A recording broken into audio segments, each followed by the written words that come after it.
ఈ మనీ అంతటిని కూడా దేని కోసం చేస్తుంది? ఈ వీక్ష అంతా అయిపోయిన తర్వాత, ఈ శ్రమకాలం అంతా అయిపోయిన తర్వాత అదే 3,600 రూపాయలతో మన మీద చెల్లుతానికి యూద ఇస్రాయేలు చేస్తున్నటువంటి పని అదే. పరిమళ ద్రవ్యాన్ని ఆ తైలాన్ని అమ్ముకుంటే డబ్బులు వస్తాయి కదా, ఏదో దానికి మనకు ఉపయోగపడుతుంది కదా. వాస్తవానికి ఆ పరిమళ ద్రవ్యాన్ని తీసుకొచ్చింది యేసు ప్రభుని రాయడం కోసం, ఆయన సమాధిలో ఉంచినప్పుడు ప్రియరాయడం కోసం, ప్రత్యేకమైన పవిత్రమైనటువంటి నిలవతో ఏర్పాటు చేయబడినటువంటిది.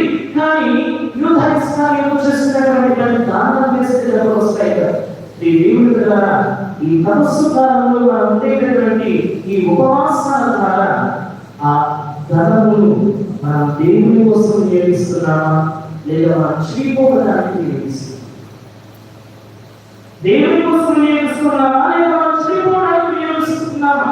నీ బిడ్డల కోసం వినియోగిస్తే తప్పు లేదు, వారి జీవితాలు మాట్లాడుతూ ఉంటాయి.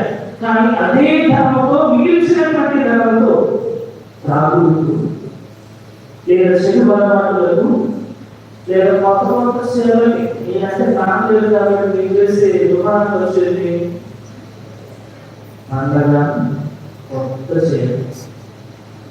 పండగ ఈ మధ్య రోడ్లు కూడా ఎక్కువైపోయి అందరి నెలలో రకంగా అనేటువంటి చూసుకెళ్తాను, చుట్టూ చూసుకెళ్తాను అనిపిస్తుంది. మా విశాఖపట్నం మంచి ఆస్తిపాస్తులు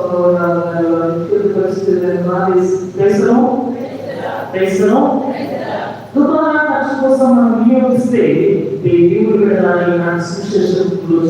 చెప్తున్నాడు, మనం మరొక యూద ఇస్రాయేలు లాంటి వారు, యూద ఇస్రాయేలు లాంటి వారు. ఆ దేవుని కోసమై మనం సేవ చేసేటటువంటిది దేవుని కోసమే వినియోగించాలి. మరియు దేవుని కోసమే వినియోగించడానికి ప్రయత్నం చేస్తే దాన్ని చెడగొట్టడానికి చూస్తున్నటువంటిది యూద ఇస్రాయేలు.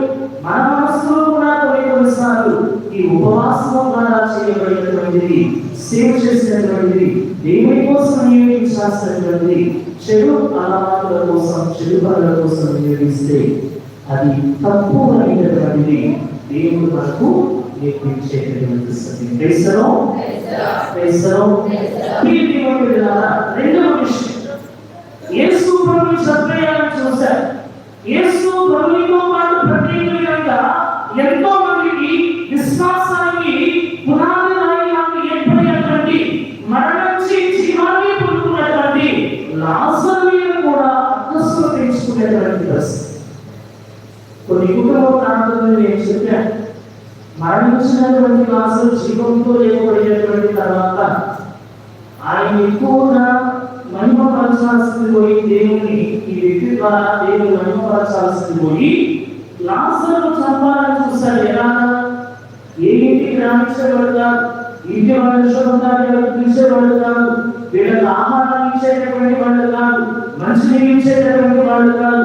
ఇది ఒక ఏంటంటే ఏదో కుటుంబం యొక్క భోజనాన్ని పిలిచి ఆ తినేటటువంటి అన్నంలో విషం పెట్టాలని చంపాలని చూసేటటువంటి ప్రయత్నం. ఎందుకు? ఈ లాజరు బ్రతికున్నంత కాలం ఎవరికి ఎక్కువ పేరు వస్తుంది? ఎవరికి పేరు వస్తుంది?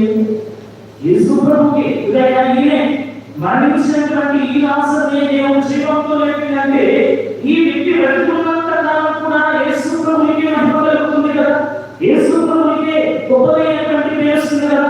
అది ఈ లాజరు కనుక చనిపోతే ఆయన డౌన్ చేయొచ్చు. పరిశీలకున్నటువంటి ఆ యొక్క క్రూరమైనటువంటి మెంటాలిటీ చూడండి.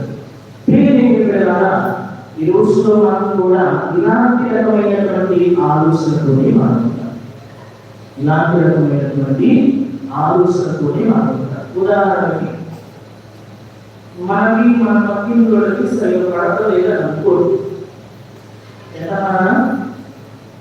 ఉన్నాయా? మనకి మన పక్కింటి సరిగ్గా పడతలేదనుకోడు, లేదా ఎవరికైనా మనకు కోపం ఉందనుకోడు, డైరెక్ట్ గా మనం ఢీ కొట్టేటటువంటి శక్తి మన దగ్గర లేదనుకోండి,